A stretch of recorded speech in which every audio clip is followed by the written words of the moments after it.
পুরনো ইট ডাইয়ের ওপর এক পুরো শ্যাওলা জমেছে। বর্ষার পরের সময় এই শ্যাওলার ওপর একটা মায়াবী সবুজ রং খেলা করে সবসময়। বিকেল পেরিয়ে সন্ধ্যা নামছে তড়িৎগঞ্জে। লম্বা লম্বা ল্যাম্পপোস্টের মাথার আলোগুলো জেলে দিয়ে গেছে পাড়ার লোকজন।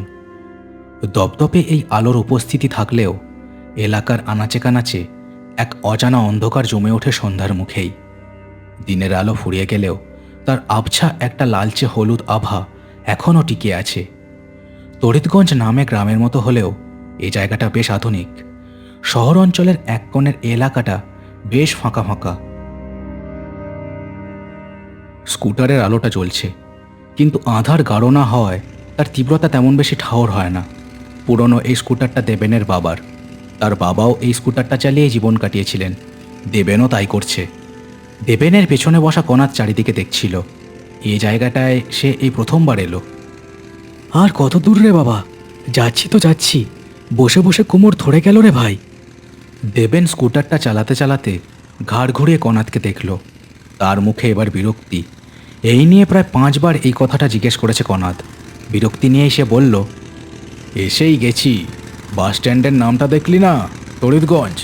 আর 10 মিনিট গেলেই পৌঁছে যাব। এত বিরক্ত করলে আমি গাড়ি চালাবো কি করে? কনাথ দেবেনের কথায় চুপ করল। ওরা দুজনে একটা ব্যবসা শুরু করতে চলেছে। আদেও সে ব্যবসা জমবে কিনা সন্দেহ। কিন্তু তাদের যা পুঁজি, তাতে মূল শহরে এই ব্যবসা চালানো তাদের পক্ষে সম্ভব না। সেই জন্যেই এই তড়িৎগঞ্জের মতো জায়গায় তাদের আগমন। তাদের স্কুটারের শব্দে একজন বয়স্ক লোক দাঁড়িয়ে গেলেন। তার হাতে বাজারের থলে আর ছাতা। লোকটা ওদেরকে রাস্তা দিয়ে আসতে দেখেই ভয়ে মনে হলো দাঁড়িয়ে গেছিলেন। ক্ষণক্ষণে গলায় ওদের দিকে তাকিয়ে বলে উঠলেন, এই এই ছোকরা, এই ছোকরা, দেখে চালাতে পারো না? এক্ষুনি তো চাপা দিতে ভাই। দেখে চালাবে নাকি? ওহ ওহ, একটু হলে এই জীবনটা বেরিয়ে গেছিল আমার। বুড়োর কথায় দেবেন স্কুটারটা থামিয়ে দিল। ওরা বুড়োর দিকে তাকিয়ে কি বলবে বুঝে উঠল না। বুড়ো রাস্তার ধারে আর ওরা রাস্তার মাঝখানে। কি কানে কথা গেল না? বলি চাপা দিয়ে যেতে চাও নাকি? এই কারা বলো তো তোমরা? এ এলাকায় আগে দেখেছি বলে তো মনে পড়ে না। এই কারা তোমরা? কোথায় যাবে? আরে দাদু, এত চিৎকার করছেন কেন? আমাদের গাড়ি তো অনেক দূর আপনার থেকে, আমরা তো দেখেই চালাচ্ছি। আর আমরা কোথায় যাব সেটা জেনেই বা আপনি কি করবেন? আমরা এত দূর বলেই দেবেন কি যেন ভাবল। তারপর গলার স্বর খাদে নামিয়ে বুড়োকে আবার বলল, আমরা রিকশা থেকে আসছি গো দাদু। ওই সিনেমা হলের ওদিকে যাব। একটু তাড়া ছিল, তাই ভুল হয়ে গেছে। কিছু মনে করো না, এরপর থেকে দেখে চালাবো। সিনেমা হল মানে? এখানে আবার সিনেমা হল কোথায়? কেন, ওই যে তড়িৎ সিনেমা হল। আরে বল না ওনাকে বুঝিয়ে। আরে দেবেনকে আর বুঝিয়ে বলতে হলো না। বুড়ো এত দূর শুনেই একবার ঢোক গিলে পেছন ফিরে হনহন করে উল্টো দিকে হাঁটা দিল। দেখে মনে হলো বুড়ো লোকটা বেশ ভয় পেয়েছেন। এই কি কেস হলো বলতো? উনি তো সিনেমা হলের নাম শুনে উল্টো দিকে হাঁটা লাগালেন। আজব তো।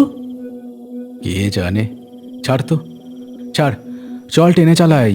যে লোকটা ঠিকানা দিয়েছিল সে বলেছিল একটা অটো স্ট্যান্ড পড়বে এই লম্বা রাস্তার মাথায়। সেখান দিয়ে বাঁ হাতের রাস্তা ধরে মিনিট 7 চালালেই মাঠের মাঝে সিনেমা হল। মূল রাস্তা থেকে কয়েক পা দূর। চল দেখি কিরম হল। আকাশটাও একটু কালো হচ্ছে, বৃষ্টি নামলেই সব পণ্ড হয়ে যাবে। দেবেন কনাদের কথায় আবার স্কুটারটা চালিয়ে দিল। রাস্তার এদিক ওদিক ইট বেরিয়ে পড়েছে কঙ্কালের দাঁতের মতো। এই রাস্তার যা হাল, তাতে তাদের ব্যবসা কেমন জমবে তা নিয়ে দুজনের মনেই এক অজানা আশঙ্কা দানা বাঁধছে। লম্বা রাস্তার দুধারে ছাড়া ছাড়া বাড়ি। সরু সরু গলি ঢুকে গেছে বাড়িগুলোর মাঝখান দিয়ে। বাড়িগুলোর আশেপাশে গাছগাছালির কমতি নেই। বেড়া দিয়ে ঢাকা কয়েকটা বাগানও চোখে পড়ে। কনাথ চারিদিকে ঘাড় ঘুরে দেখছিল আর ভাবছিল, এ জায়গাটা ওদের সিনেমার ব্যবসার জন্য একেবারেই আদর্শ নয়। সে কথাই সে দেবেনকে বলতে যাচ্ছিল। এরই মধ্যে ওরা এসে পৌঁছলো অটো স্ট্যান্ডের সামনে। নামেই এটা অটো স্ট্যান্ড। মাত্র 2টো অটো দাঁড়িয়ে আছে সেখানে। একটাই লোক দাঁড়িয়ে হাতে কি একটা ডলছে। ওদের সে দেখলো জুলজুল করে। অচেনা লোককে দেখে সব এলাকাতেই লোকজন এমন তাকিয়ে থাকে। দেবেনও দেখেছে লোকটাকে। তাদের আশপাশ দিয়ে অনেক লোকই বাড়ি ফিরছে নিজেদের কাজকর্ম থেকে। কেউ ফিরছে সাইকেলে, কেউ ফিরছে হেঁটে। দেবেন আর কনাদ এতক্ষণে লোকজনের মুখ দেখতে পেয়ে একটু যেন স্বস্তি পেল। দেবেন স্কুটারটা থামালো একটু ফাঁকা জায়গা দেখে। কি হলো, দাঁড়িয়ে গেলি যে? বাঁ দিক দিয়ে যেতে হবে বললি তো। চল, আকাশ যে কালো হচ্ছে রে ভাই। কি জানি ভাই, এদিকে হট করে আসাটা কি ঠিক হলো সেটাই ভাবছি। তুই কি পাগল রে? এত দূরে এসে এসব বলছিস? আরে রিসরাতে থাকতেই তো এসব ভাবতে পারতি। পারিস বটে।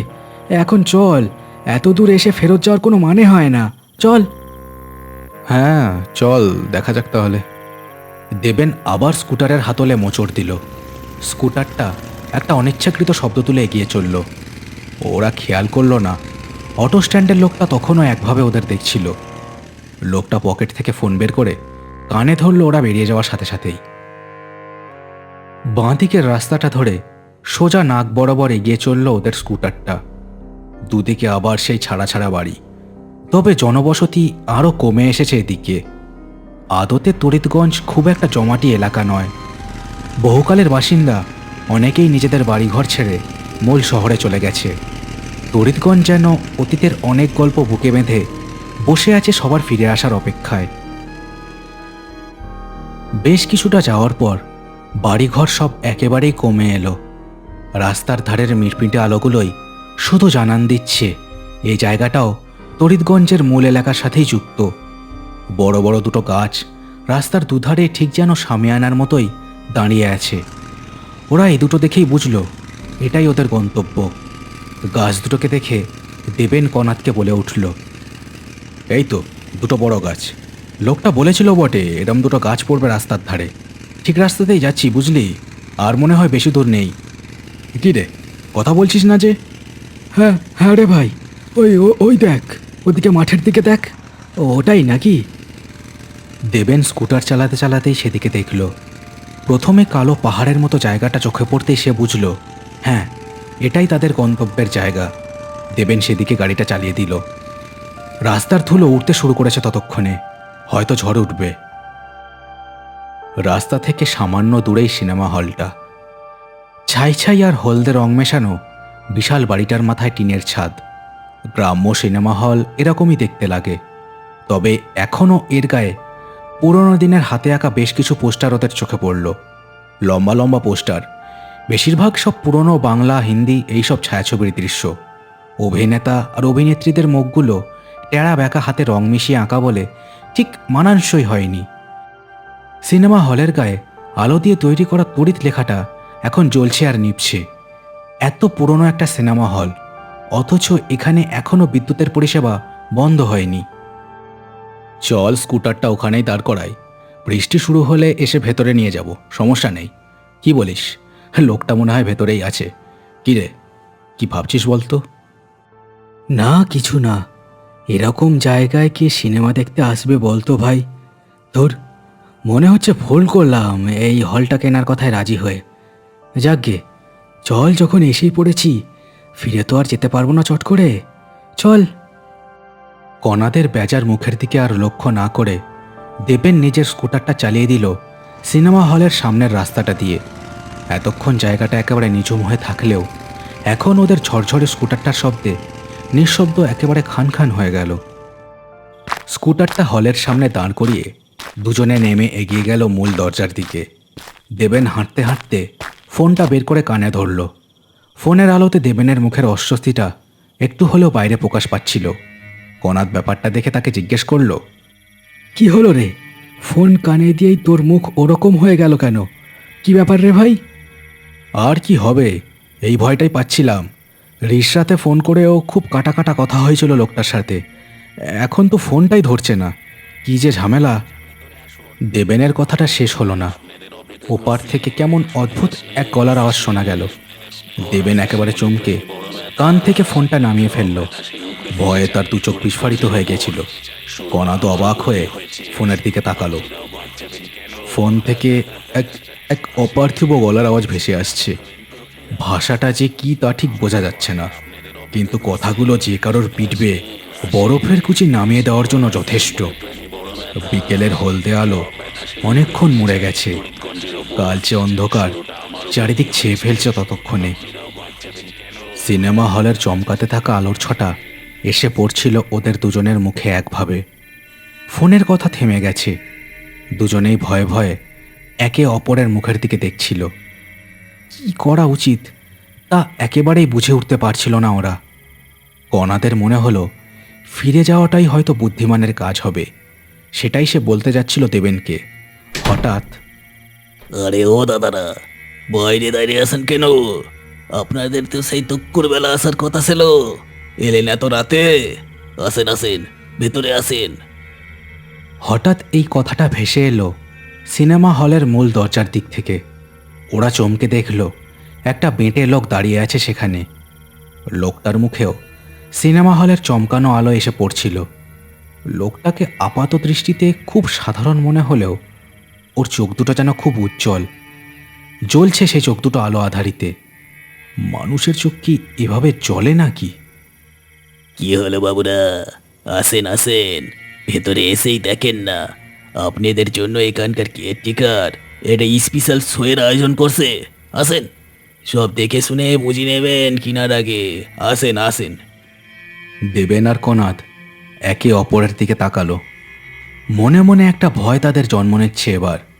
কি করবে না বুঝতে পেরে ওরা এই লোকটার সাথে ভেতরে যাওয়াটাই ঠিক মনে করলো। এত দূর এসে ফিরে যাওয়াটা একেবারেই উচিত হবে না। ওরা গুটি গুটি পায়ে সিনেমা হলের মূল দরজার দিকে এগিয়ে গেল। সিনেমা হলটার ভেতরটা ঠিক একেবারে মিশকালো আধার নয়, একটা আবছা নীলচে আলোতে আলোকিত হয়ে আছে সবকিছু। দেবেন আর কনাদ লোকটার পেছন পেছন এগোচ্ছে। লোকটা হাত নেড়ে নেড়ে কোন দিকে কি আছে সেটা দেখিয়ে দিচ্ছে। না, ভয়ের কিছু নেই এই হলটার ভেতরে। পুরনো হল বলে গা ছমছম করে, এছাড়া ভয় পাওয়ার মতো কিছুই নেই। এই যে এদিকে, ওদিকে দেখেন, ওদিকে হলো গিয়ে এই সিনেমা হলের বাথরুম। বেশ বড় একটা বাথরুম, মহিলা আর পুরুষদের দুজনের এই প্যাসেজের মুখোমুখি। আগের মালিক ঠিকঠাক ব্যবসা পত্তর জানতো না। এই এত এত সুন্দর হলটা জলের দরে কিনেছিল লোকটা, ব্যবসা করতে না পেরে দেউলিয়া হয়ে গেছিল। আর কি, এখন সব চলে গেছে ওই ব্যাংকের হাতে। একেবারে জলের দরে পেয়ে যাবেন আপনারাও। আমি আসি তো। আগের মালিক এখানেই থাকেন, মানে এই তড়িৎগঞ্জে, তাই নাকি? দেখা করাতে পারবেন? হ্যাঁ, দেখা করাটা তো দরকার, নইলে আমরাও তো ভুল জায়গা কিনে ফেসে যেতে পারি, তাই না? কথা বলতে বলতে ওরা এসে দাঁড়িয়েছিল সিনেমা হলের মূল জায়গা, মানে চলচ্চিত্র যেখানে দেখানো হয় সেখানে। লোকটা কণাদের কথাতে থমকে দাঁড়িয়ে গেছিল। ওরাও থমকে দাঁড়িয়ে লোকটাকেই দেখছিল। কণাদ এমন কিছুই বলেনি যাতে লোকটা এমন থমকে যাবে। লোকটা কিন্তু ওদের দিকে ঝড়ের মতো ঘুরে তাকালো। তার জল জলে দুটো চোখে মণি দুটো এখন যেন জ্বলছে আরও, কিন্তু সেটা মাত্র কয়েক মুহূর্ত। হঠাৎ করেই লোকটার চোখ স্বাভাবিক হয়ে গেল। ফেসে যাবেন কেন বাবুরা? হ্যাঁ, ফেসে যাবেন কেন? এখানে কেউ ফাঁসে না বাবুরা, এখানে কেউ ফাঁসে না। যাই হোক, দাঁড়ান, কেয়ারটেকারটাকে ডাক দেই। এই গড়াইদা, আরে ও গড়াইদা, এদিকে আসো দেখি, এনারা এসে পড়েছেন। এই গড়াইদা। লোকটার চিলচেরা গলার ডাকে মূল হলের দরজা খুলে একটা সিরিঙ্গে লোক বেরিয়ে এলো। লোকটা লম্বা আর কুঁজো। এর চেহারাটা দেখে দেবেন আর কণাদের মনে হলো উল্টো দিকে দৌড় দেয়। মানুষ কি এরকম দেখতে হয়? গায়ের জামাটা একেবারে মলিন, পাজামাটাও কেমন গোলাপি, আর তাতে কি বোটকা গন্ধ। দেবেন আর কণাদ হাঁ করেই দেখছিল লোকটাকে। চলেন বাবুরা, ভেতরে চলেন। গড়াইদা কথা বলতে পারে না। আপনারা এই হলটা কিনলে ও লোকটার একটা চাকরির ব্যবস্থা হয় আর কি। ভেতরে চলেন। হলের পর্দা আর কলকবজা ঠিক আছে কিনা বুঝতে গেলে একটা ছোট সিনেমা তো না দেখলে চলবে না, বুঝলেন? আচ্ছা, চলেন, কিন্তু এই সিনেমাটা দেখেই কিন্তু আমরা রিসরা ফিরবো, বুঝলেন? কাল দিনের আলো থাকতে থাকতে আবার আসবো। কি বলিস রে দেবেন, কি বলিস? দেবেন এতক্ষণে যেন গলার স্বর ফিরে পেল। আমতা আমতা করে বলল, হ্যাঁ হ্যাঁ, ঠিক ঠিক, কাল আসবো দিনের বেলা, কাল আসবো। বেশ, চলেন চলেন। কি গড়াইদা, সব ঠিক করে রেখেছ তো? লম্বা লোকটা কাঠ পুতুলের মতো মাথাটা এদিক ওদিক করল, আর তার লম্বা একটা হাত দরজার দিকে দেখিয়ে দিল। তার হাতের আঙুলগুলো সরু সরু আর কালচে নোংরা নখ তাতে। কনাদ আর দেবেন ভয়ে সিঁটিয়ে যাচ্ছিল যেন, কিন্তু তারাই খবরের কাগজে এই সিনেমা হলটা বিক্রি হবার কথা শুনে নিজেরা লোকটার সাথে যোগাযোগ করে এখানে এসেছে। এখন চট করে পিছিয়ে যেতে পারবে না। দুজনে এগিয়ে গেল মূল হলের দরজাটার দিকে। ওদের দুজনের জুতোর শব্দ ছাড়া গোটা সিনেমা হলটায় আর কোনো আওয়াজ ছিল না একেবারে। হলের মধ্যে ঢুকে ওরা বসলো দুটো চেয়ারে। পুরনো দিনের হল, সিটের গদি নেই, বেশিরভাগ চেয়ার ভাঙা। আসনগুলোর নিচে কালো আলকাতরার মতো অন্ধকার জমে আছে। দেবেন আর কনাদ একেবারে কাঠ হয়ে বসে থাকলো। কি হবে এখানে সেটা ভেবেই যেন বুক কাঁপছিল দুজনের। কতক্ষণ এভাবে বসে থাকতে হবে তাও ওরা জানে না। হঠাৎ ওদের চমকে দিয়ে সামনের পর্দার আলো চলে উঠল। নীলচে আলোতে চোখ যেন ঝলসে গেল দুজনের। পর্দায় একটা ছবি ফুটে উঠছে, অতি নিম্নমানের ছায়াছবি যেমন হয়, এর অবস্থাটাও যেন ঠিক সেরকমই। পর্দার ওপর রাতের দৃশ্য ফুটে উঠছে। একটা লোক সাইকেল চালিয়ে চলেছে একটা রাস্তার উপর দিয়ে। রাস্তাটা খুব চেনা মনে হলো দেবেন আর কনাদের। লোকটার সাইকেলের ওপর একটা আলো। রাত হলেও ল্যাম্পপোস্টের আলো আছে এদিক ওদিক। লোকটা কানে একটা ফোন ধরে সাইকেল চালাচ্ছে। এর পরের দৃশ্যতে লোকটার মুখটা দেখতে পেল ওরা। এ তো ওদের এখানে ডেকে আনা লোকটাই। কি আশ্চর্য এক ঘটনা! কনাদ আর দেবেন মুখ চাওয়াচাই করতে লাগলো। এসব যে কি হচ্ছে কিছুই বুঝতে পারছে না ওরা দুজন। লোকটা একভাবে সাইকেল চালাতে চালাতে কথা বলছিল। হ্যালো, হ্যাঁ কাল আসছেন তো? ঠিক আছে, খুব ভালো প্রপার্টি গো বাবুরা। তড়িৎগঞ্জ বেশ জমাটি এলাকা। আপনারা এই সিনেমা হলটা চালু করেন। এ এলাকায় আর একটাও সিনেমা হল নেই। লোকজন সিনেমা দেখতে সেই মূল শহরে যায়। আপনারা টাকা একেবারে সাঁতার কাটবেন আর এই নলিনীর নাম করবেন। হ্যাঁ, ফোনের ওপাশে যে দেবেনই কথা বলছে তা পর্দার এপার থেকেই বুঝতে পারলো দেবেন নিজে। এ লোকটা কি পাগল? এসব কিভাবে দেখাচ্ছে ওদের, আর কেনই বা দেখাচ্ছে? বেশ, আমি তবে এক্ষুনি তড়িৎ হলের দিকে যাচ্ছি। গিয়ে দেখি ওখানকার কেয়ারটেকার লোকটা আছে কিনা। ওই গড়াইদাকে আমি চিনি, ভালো মানুষ। আপনারা কাল আসুন, কোনো চিন্তা করবেন না বাবু, আমি সব কথা বলে রাখছি। হ্যাঁ, চাললাম স্যার, কাল আসবেন কিন্তু। হ্যাঁ। কথাটা বলেই লোকটা ফোনটা কেটে দিল আর সাইকেলটা ফুল স্পিডে প্যাডেল করে দিল তড়িৎ সিনেমা হলের দিকে। আসল জীবনের ঘটে যাওয়া ঘটনাগুলো যেন কোনো অদৃশ্য ক্যামেরা দিয়ে কেউ বন্দি করে তাদের সামনে পর্দায় দেখাচ্ছে। ওরা দুজনে দম বন্ধ করে তাকিয়েছিল পর্দার দিকে। এর পরের দৃশ্যতে ওরা দেখল নলিনী নামের লোকটা এসে থামল তড়িৎ সিনেমা হলের সামনে। সিনেমা হলের ওপরের আলোটার দপদপানি আর তীব্রতা ওরা যেন নিজেদের গায়ে অনুভব করতে পারছিল। নলিনী হাতে একটা টর্চ নিয়ে চারিদিকে দেখতে দেখতে চলল সিনেমা হলের মূল দরজাটার দিকে। অন্ধকারে তার টর্চার আলো অদ্ভুতভাবে পর্দা ফুঁড়ে বেরিয়ে এসে ওদের গায়ে পড়ছিল। এটা আর যাই হোক, সিনেমা নয়, ওদের দুজনকে কেউ আঠা দিয়ে যেন আটকে দিয়েছে সিটের সাথে। চাইলেও পালিয়ে যেতে পারবে না। গড়াইদা, ও গড়াইদা, কোথায় তুমি? ও গড়াইদা। হলের ভেতর ঢুকে গলা ছেড়ে ডাক দিচ্ছিল নলিনী। ওরা যে করিডোর দিয়ে হেঁটে এসেছিল, নলিনীও সেই পথ ধরেই হেঁটে আসছে।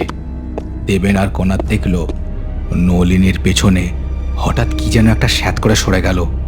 কনাদ আর থাকতে পারল না, লাফিয়ে উঠে দাঁড়িয়ে চিৎকার করে বলল, এই আপনার পেছনে, পেছনে, আরে আপনার পেছনে, আরে!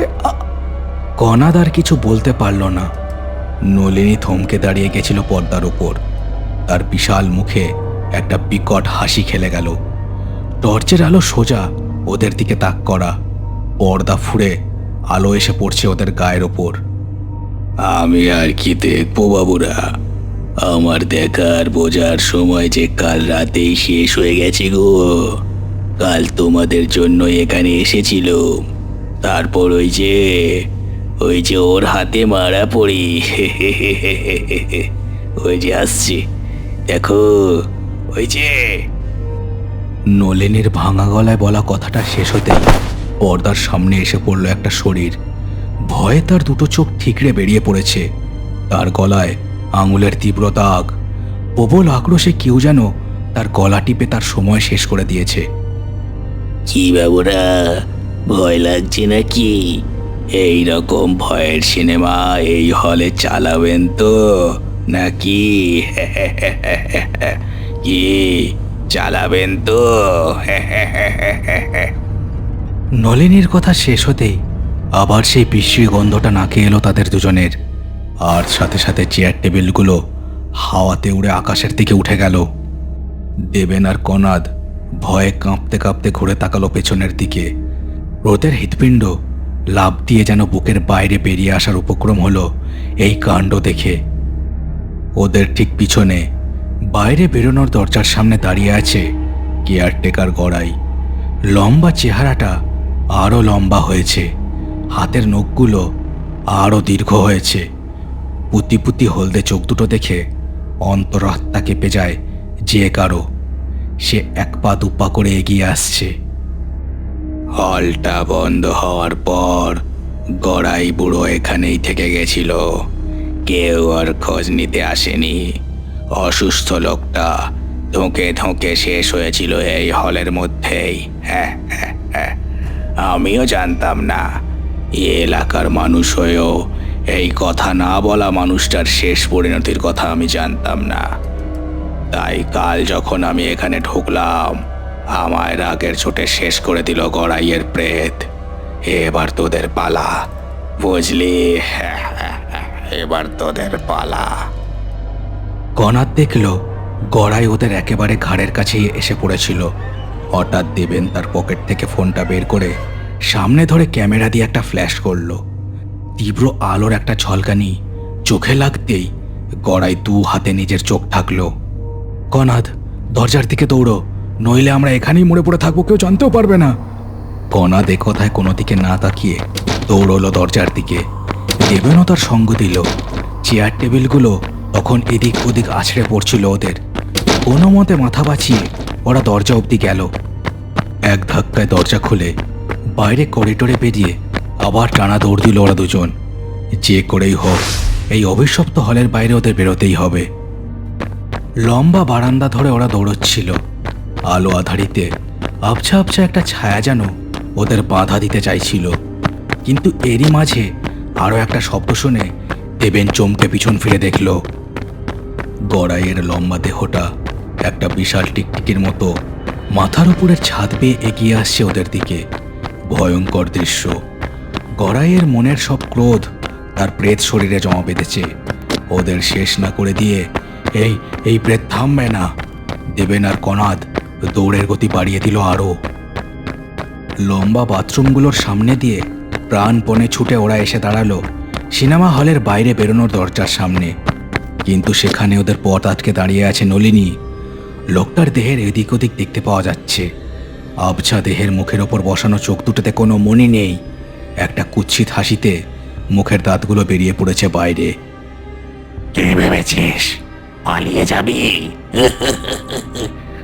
তোদের।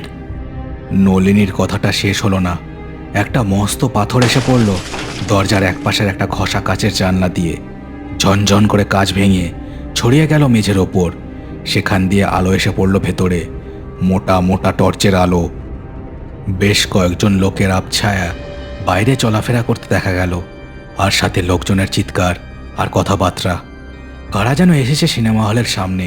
সবাই উত্তেজিত হয়ে হাঁকটাক করছে, ওদেরকেই ডাকছে মনে হলো। আবার একটা পাথর এসে পড়ল, আর একটা কাচ ভেঙে ছড়িয়ে গেল। তীব্র আলো এসে হলের ভেতরকার আবছায়া ভাবটা এক ধাক্কায় কাটিয়ে দিল। আর সাথে সাথে ওরা অবাক হয়ে দেখল নলিনীর দেহটা ধোঁয়ার মতো মাটিতে মিশে যাচ্ছে। অন্যদিকে কড়াইয়ের লম্বা চেহারাটাও ছাদের সাথে মিশে গেল স্যাঁত করে। ওরা এখন আধারের জীব, আলোতে টিকবে কেমন করে? একটা বিকট শব্দ করে সিনেমা হলের মূল দরজাটা এবার খুলে গেল। ওরা অবাক হয়ে দেখল সেখানে দাঁড়িয়ে আছে রাস্তা দেখা সেই বুড়ো, অটোওয়ালা, পুলিশ, আরও কয়েকজন।